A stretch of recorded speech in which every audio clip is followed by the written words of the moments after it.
how do you make sure we hire and train people who make sure they can deal with conflict, that they can deal with this concept of adaptation? That, how do we get the right people in the organization or train them given with the skills shortage? It's been my experience that we already have these people, and they're dying to unleash their own potential.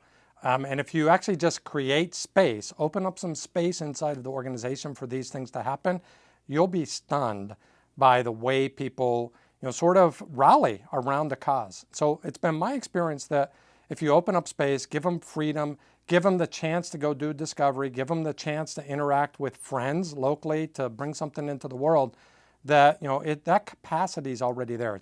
It's a latent potential that I believe exists inside most organizations. So the real question is, how do I create these different social configurations?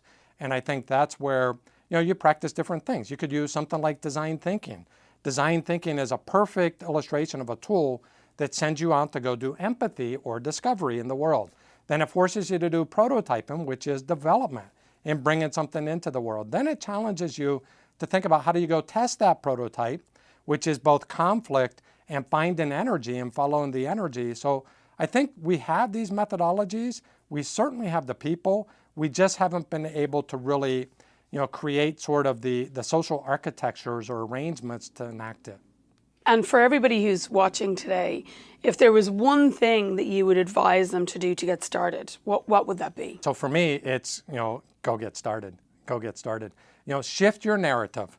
Shift your narrative away from, I need a leader to come support me, and shift your narrative to, what do I know today? What am I excited about? What am I passionate about? Who are the handful of friends that exist today? Go start a brush fire wherever you exist, and then feed that flame.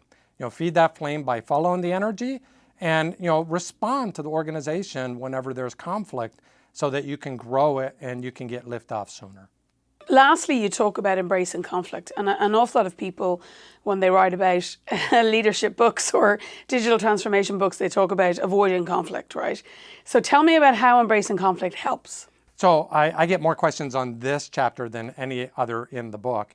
And it's this whole concept of, if there isn't conflict, you ought to be worried as a creator, as an inventor. I take conflict as a compliment, because what I know now is I've got something that has the possibility of being a breakthrough.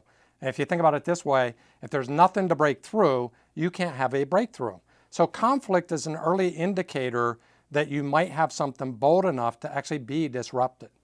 The problem is you've got to move past that conflict. And my best illustration of that is what Walt Disney did.